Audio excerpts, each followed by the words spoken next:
Hello guys! Greetings from the land of cherry blossoms. Once again, this is Dudes and welcome to my channel.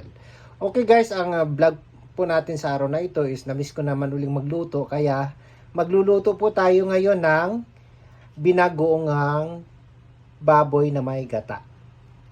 So bago ang lahat, gusto ko lang pasalamatan ng aking mga subscribers na umabot na po ng 1,290 plus at this very moment. So maraming salamat po sa inyong lahat.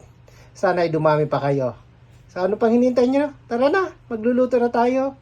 Let's go!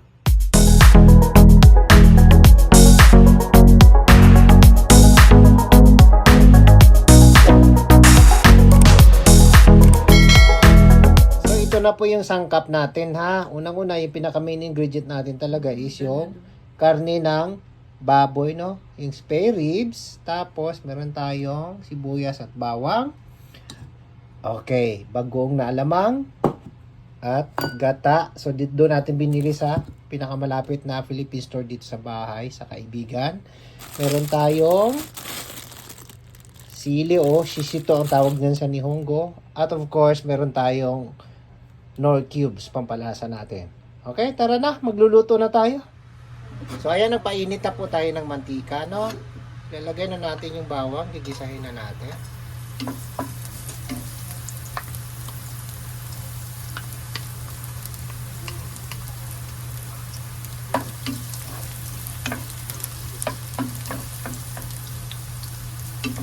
Pag medyo nagbago na po yung kulay, ano na natin yung sibuyas. Ayan, lagay na natin yung sibuyas. Luto lang natin ng konti yung sibuyas, ha? So, ayan, ilagay na natin itong karne ng baboy. Isa natin.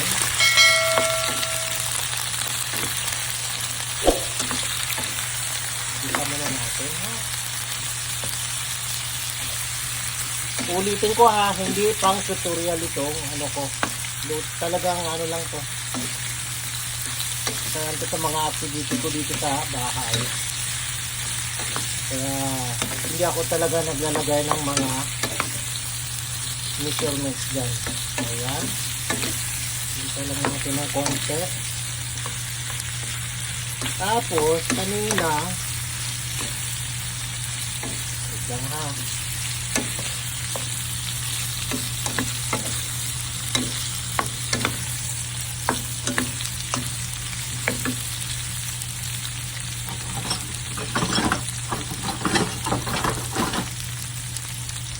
Nung pinakuluan ko kasi itong spare yung sabaw, no?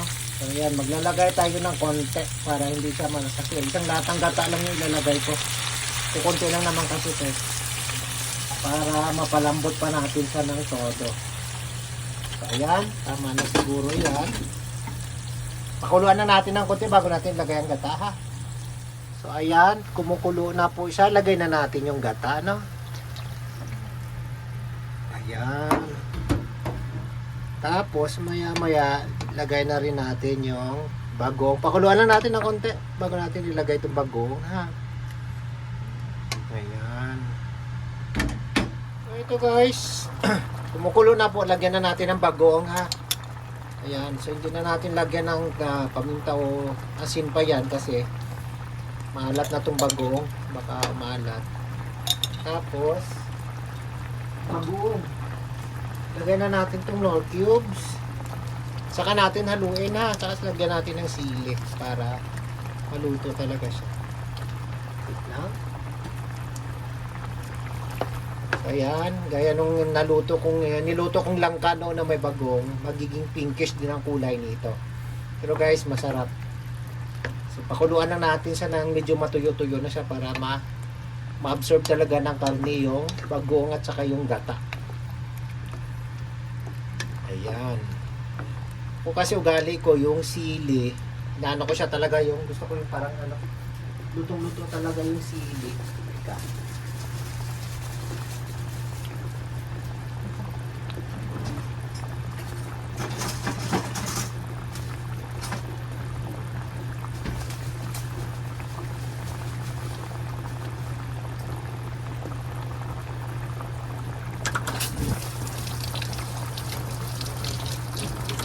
Ayan, ilagay na natin yung sili at iluto na lang natin ng sa mababang apoy para maano siya, hindi siya matuyuan kaagad. Okay?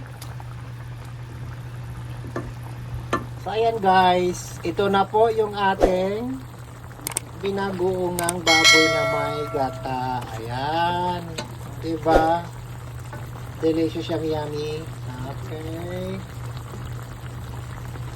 So ayan guys, ito na po yung binagoongang baboy natin na may gata. Ayan. So, pinkish din, di ba? Sana nagustuhan po ninyo ang vlog natin sa araw na ito.